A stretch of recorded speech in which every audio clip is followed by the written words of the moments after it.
गणपतिपुर नाम के एक गांव में अजय नाम का एक व्यक्ति रहा करता था।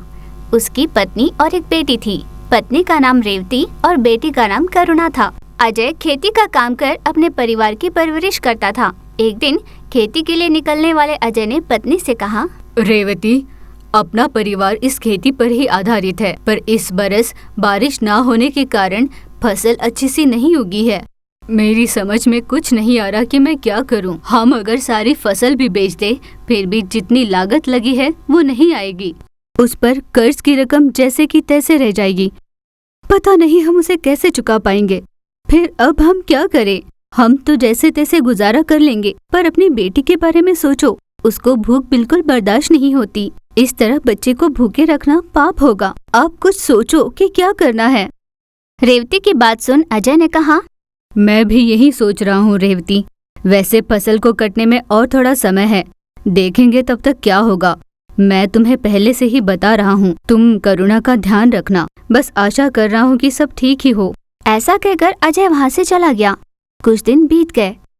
अजय खेती के काम में व्यस्त रहने लगा, पर इसके बावजूद भी वो खेत को खराब होने से बचा नहीं पाया। आखिरकार उसने भी आस छोड़ दी। अजय बड़ा ही दुखी हो रहा था। वो वहीं पर खड़ा रहा, अपने परिवार का क्या होगा ये सोचता रहा। तभी उसको एक उपाय सूझा।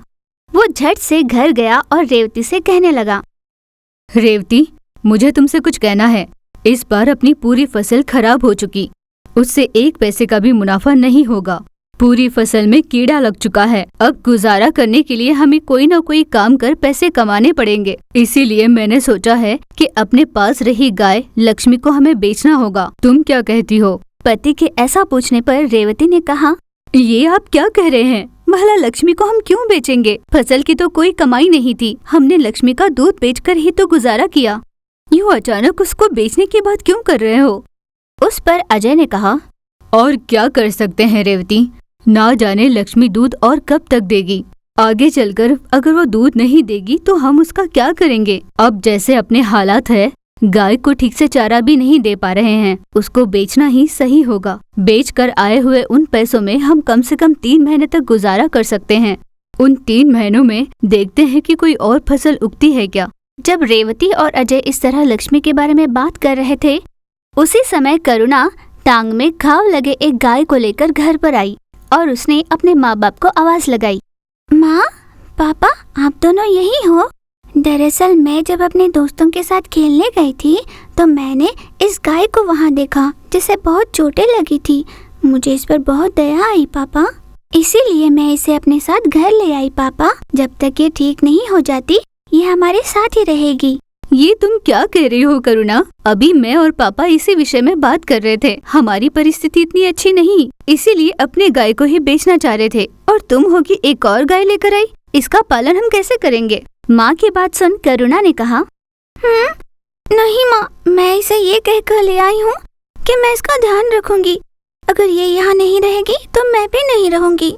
करुणा के जिद के आगे माँ बाप कुछ न कर पाए, इसलिए गाय को रखने के लिए मान गए। पर अजय इस बात से खुश नहीं था। करुणा उस गाय को बहुत प्यार करती थी और उसका नाम देवी रखा था।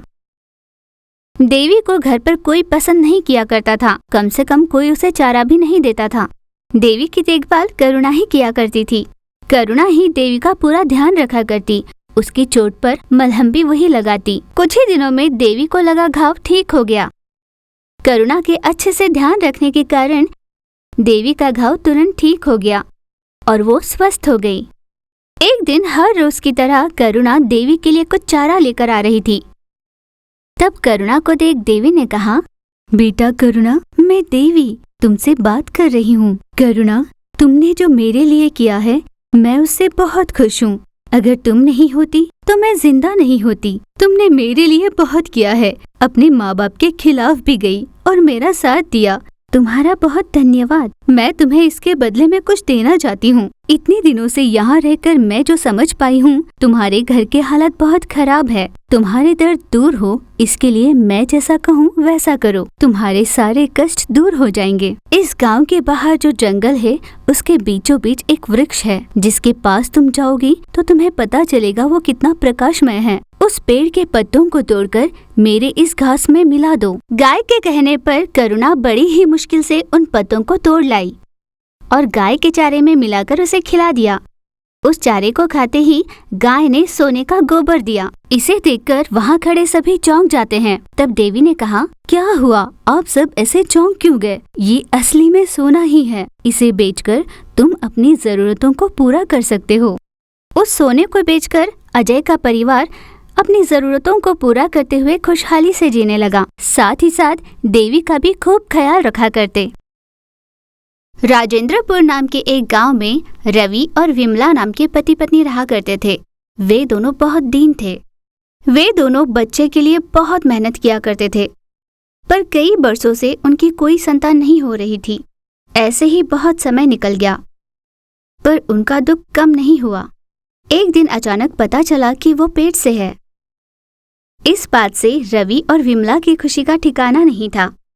ऐसे ही दिन बीते। एक दिन विमला दर्द से कराह रही थी। रवि अपनी पत्नी को इस हालत में नहीं देख पाया, तुरंत अस्पताल उसे ले गया। वहां डॉक्टर ने उसकी जांच की और रवि से कहा, देखो रवि, मैंने आज तक ऐसा केस नहीं देखा। अब जिस हालत में विमला है, उसके पेट से बच्चे को ना निकाला तो वो मर सकती है। अगर विमला की सोचोगे तो बच्चा नहीं बचा पाओगे। अब ये तुम्हें तय करना है कि तुम्हें बच्चा चाहिए या पत्नी, ये तुम सोच कर बताओ। डॉक्टर ये कहकर चले गए। रवि सोच में पड़ गया कि अब क्या करे। पत्नी को पता चला तो वो बहुत दुखी होगी। यूं ही सोचते हुए वो विमला के पास गया। विमला, मैं डॉक्टर से मिल आया हूँ। क्या कहा डॉक्टर ने? मेरे पेट में पल रहे बच्चे को कोई नुकसान नहीं हुआ ना? ये सुन रवि ने कहा, वो बात नहीं है विमला। डॉक्टर ने कहा कि तुम्हारी सेहत खतरे में है। तुम्हारी जान बचाने के लिए बच्चे को निकालना पड़ेगा, और बच्चे को चाहो तो तुम्हारी जान नहीं बच पाएगी। ऐसे में क्या किया जाए मुझे नहीं समझ रहा। ऐसे वो दुखी हो रहा था। तब विमला ने कहा, इसमें सोचने वाली क्या बात है जी? हम कितने सालों से बच्चे की राह देख रहे हैं। अब जन्म रहे इस बच्चे के लिए मैं अपनी जान दे भी दूं तो कोई बड़ी बात नहीं है, पर मेरी एक इच्छा है। मैं मरने के एक पल भर पहले मेरे बच्चे को देखकर मरना चाहती हूँ कि मैं अपने बच्चे को देखने तक भी जिंदा रह पाऊंगी या नहीं। इतनी लंबी राह देखने के बाद आखिरकार जब बच्चा हो रहा है, मैं उसे देखकर मरना चाहती हूँ। उसके इस सवाल का क्या जवाब दे रवि की समझ में कुछ नहीं आया। शायद इसी को माँ की ममता कहते हैं। कुछ दिनों बाद विमला ने एक बेटी को जन्म दिया, पर उसे देखे बिना ही वो चल बसी। अपनी बेटी को रवि खूब प्यार से पालने लगा, पर विमला की कमी उसे हर समय महसूस होती थी। समय बीत जाता है, बेटी थोड़ी बड़ी हो जाती है। उसका नाम जानू रखा गया। जानू कभी भी अपने पापा की बात नहीं टालती थी, पर रवि को पत्नी की कमी बहुत महसूस होती थी, जिससे वो शराब पीने लगा था। जानू के कई बार मना करने पर भी वो नहीं माना। इस तरह पी पी कर एक दिन वो बीमार हो गया। रवि बहुत ज्यादा बीमार हुआ और वो उठ नहीं पाया। जानू को ही सारी देखभाल करनी पड़ी। उस दिन से जानू ही हर काम किया करती। बाहर जाकर मजदूरी का काम कर पैसे कमाती और उनसे अपने पापा का इलाज करवाती। कई डॉक्टरों को बताया, पर उसके पिता की हालत में कोई सुधार नहीं आया। जानू को अपने पिता की ये हालत देखकर बहुत दुख हुआ करता था। ऐसे ही दिन बीतते चले गए। एक दिन काम की तलाश में निकली जानू को कहीं कोई काम नहीं मिला। अपनी हालत पर परेशान हुई जानू एक पेड़ के नीचे बैठी रही। वहीं से गुजर रहे उमेश नाम के एक आदमी ने उसे देखा।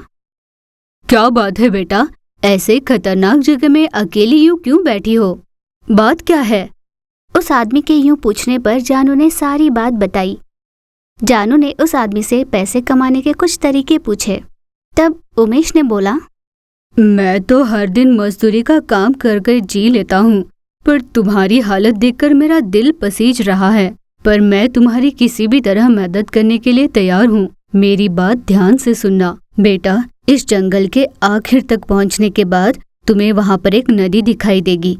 उस नदी को थोड़ा पार करने के बाद वहाँ पर तुम्हें एक लकड़ी का पुल दिखाई देगा। जैसे ही उसे पार करोगी तुम्हें एक जादुई पेड़ दिखाई देगा। उस पेड़ के पत्तों का रस तुम अपने पापा को पिलाओगी तो उनका व्यसन छूट जाएगा। पर उस पेड़ की रखवाली एक मगरमच्छ, सांप और बाघ करते हैं। उन्हें पार कर पाई तब भी तुम वो पत्ते पा सकती हो। मैं तुम्हारे लिए बस इतना ही कर सकता हूँ। ऐसा कहकर वो चला गया। उसकी बात सुनते ही तुरंत जानू उस जंगल की ओर चल पड़ी। कुछ समय के बाद अंधेरा हो जाता है। अंधेरा जैसे ही हुआ वो रास्ता भटक जाती है और उस पर उसे बहुत जोरों की भूख लगी थी। कुछ समय चलने के बाद वो चकराकर नीचे गिर गई। तभी उसको किसी जंगली जानवर के चीखने की आवाज आई और वो तुरंत भाग निकली। यूं कुछ दूर तक दौड़ने के बाद उसे वहां पर एक पुल दिखाई दिया। उन पत्तों को पाने के लिए उसको वो पुल पार करना था, पर उस पुल के आसपास जहरीला सांप, मगरमच्छ और चीता बैठे हुए थे। चाहे जैसी मुश्किल का भी सामना करे, मेरे पापा को जिंदा रखने के लिए मुझे वहां जाना ही होगा। ऐसा ठान कर जानू वहां से दौड़ने लगी और दौड़ते दौड़ते रस्सी के सहारे वो पुल के बीचों बीच खड़ी हो गई। इतनी मुश्किल से पुल के बीचों बीच तो आ गई हूँ, पर यहाँ से आगे कैसे जाऊँ? ऐसा मन ही मन सोचकर उसने चारों ओर नजर घुमाई तो उसने देखा एक तरफ जहरीला सांप, दूसरी तरफ चीता और पानी में मगरमच्छ बैठा था। कहाँ जाए इस असमंजस में जानू तुरंत उस सांप वाले रास्ते से भाग निकली। यूं दौड़ते हुए उसे एक सांप ने काट लिया। फिर भी अपनी जान की परवाह न करते हुए जानू उस पेड़ की ओर दौड़ने लगी। दौड़ती हुई पेड़ के पास पहुंचकर कुछ पत्तों का रस निकालकर उसने सांप के कांटे पे लगा लिया। उससे सांप का कांटा एकदम ठीक हो गया, जिससे जानू अचरज में पड़ गई। कुछ दूर पहुंचने के बाद जैसे ही उसने पलटकर देखा, पुल पर रहे सारे जानवर गायब हो गए थे। ये देखकर जानू बहुत खुश हुई और अपने पापा के लिए कुछ पत्ते उसने इकट्ठे कर घर वापस ले गई। उसने उन पत्तों का रस उनके पापा के पूरे शरीर पर मला। बहुत ही कम समय में जानू के पिता एकदम पहले जैसे हो गए। बहुत मेहनत कर वो जानू को पढ़ाना चाहते थे। उस दिन से रवि और जानू बहुत खुशी से रहने लगे।